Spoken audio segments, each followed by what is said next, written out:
जय श्री राधे कृष्ण। आप सभी का हमारे YouTube चैनल पे बहुत बहुत स्वागत है।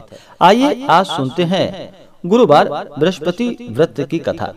गुरुवार के दिन भगवान बृहस्पति देव का पूजन किया जाता है। गुरुवार का दिन भगवान बृहस्पति देव का दिन माना जाता है। जो भी सच्ची श्रद्धा के साथ इस दिन गुरुवार का व्रत करते हैं, गुरुवार व्रत का कथा श्रवण करते हैं, उनके ऊपर भगवान बृहस्पति का कृपा सदैव बना रहता है तथा सभी प्रकार के सुख समृद्धि की प्राप्ति होती है और सभी प्रकार के दुख और कष्ट दूर होते हैं। भगवान बृहस्पति का वास केले के वृक्ष में माना गया है। केले के वृक्ष को भगवान बृहस्पति का स्वरूप समझ करके गुरुवार के दिन पूजन किया जाता है। गुरुवार के दिन केले के वृक्ष में गुड़ मिश्रित जल डालना चाहिए, इससे भगवान बृहस्पति प्रसन्न होते हैं। उसके बाद भगवान बृहस्पति के समीप एक दीपक जला करके भगवान को पीले वस्तु का नैवेद्य अर्पित करना चाहिए, जैसे कि गुड़ और चने के दाल का भगवान को भोग लगाना चाहिए। और केले के वृक्ष की कम से कम 5 परिक्रमा, 11 परिक्रमा, 21 परिक्रमा, 108 परिक्रमा आप अपने श्रद्धा अनुसार भगवान का परिक्रमा करें। उसके बाद बृहस्पति व्रत गुरुवार व्रत का कथा श्रवण करें, इससे पुण्य फलों की प्राप्ति होती है। गुरुवार के दिन कुछ बातों का ध्यान रखना चाहिए, जैसे गुरुवार के दिन शुद्ध और सात्विकता का पालन करें। गुरुवार के दिन मांस मदिरा का सेवन बिल्कुल भी नहीं करना चाहिए। अपने से बड़ों का सदा ही आदर और सम्मान करना चाहिए। महिलाओं का कभी भी अपमान नहीं करना चाहिए। जहाँ पर महिलाओं का अपमान होता है वहाँ पर माता स्थिर लक्ष्मी का वास नहीं हो पाता, इसलिए महिलाओं का अपमान कभी भी ना करे। गुरुवार के दिन बाल, दाढ़ी आदि नहीं कटवानी चाहिए। इस दिन साबुन सर्फ का भी प्रयोग नहीं करना चाहिए।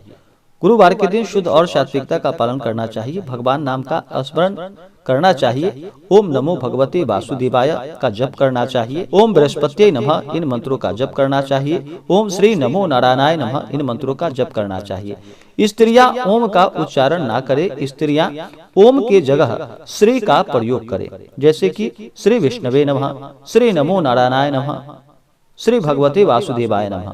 इस प्रकार से स्त्रियां जप करें और भगवान का पूजन करें, इससे पुण्य फलों की प्राप्ति होती है। तो आइए सुनते हैं गुरुवार व्रत की कथा।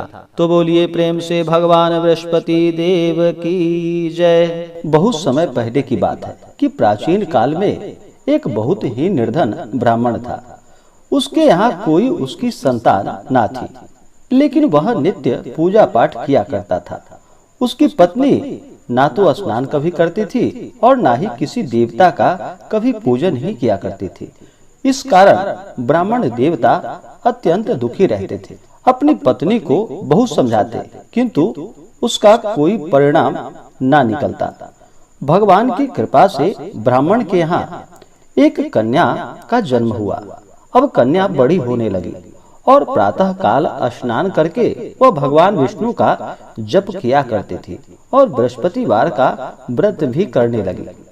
पूजा पाठ समाप्त कर जब पाठशाला जाती तो अपनी मुट्ठी में जौ भरकर ले जाती थी और पाठशाला के मार्ग पर डालती हुई जाती थी और फिर लौटते समय वही जौ स्वर्ण के हो जाते थे। उसको बीन कर अपने घर लेकर के आती।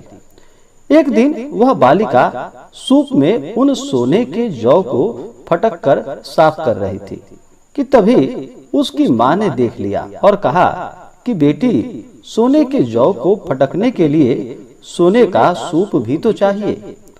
दूसरे दिन गुरुवार था। कन्या ने फिर से व्रत रखा और भगवान बृहस्पति से सोने का सूप उनसे देने की प्रार्थना की और कहा कि हे प्रभु, यदि सच्चे मन से मैंने आपकी पूजा की हो तो मुझे सोने का सूप प्रदान करो।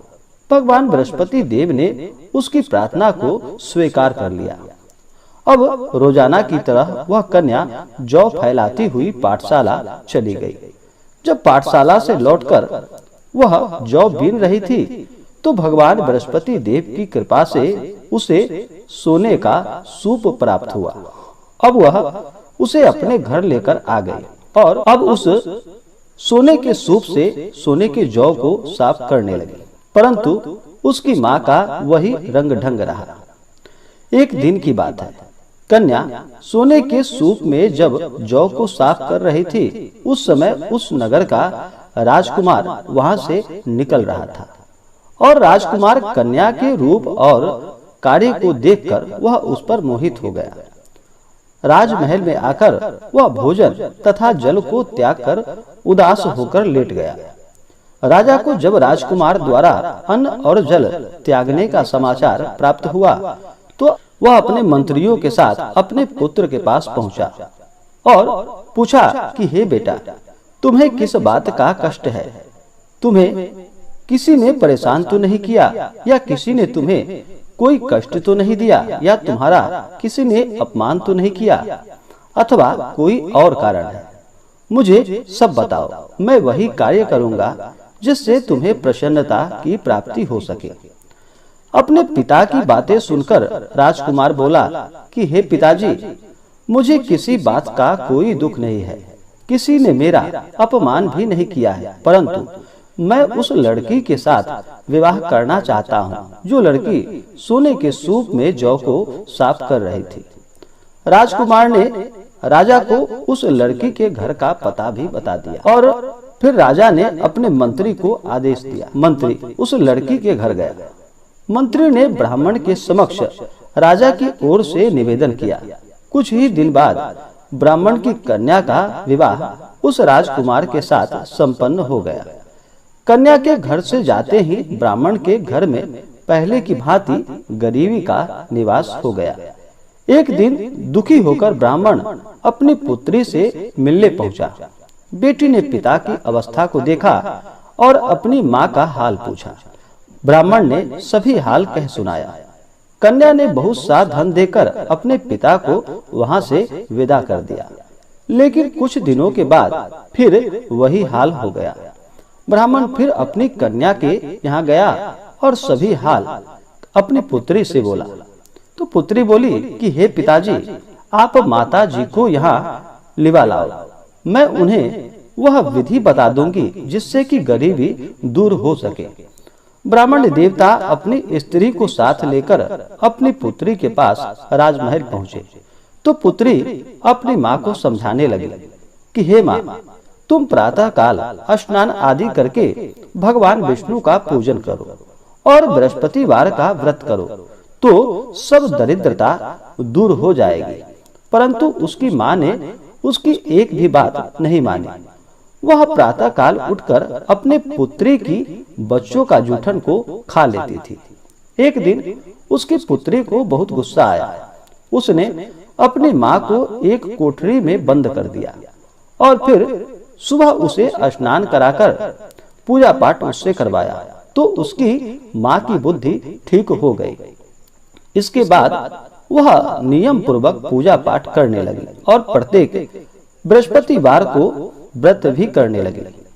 और फिर बृहस्पतिवार के व्रत के प्रभाव से उसे सभी प्रकार के सुख और समृद्धि की प्राप्ति हुई।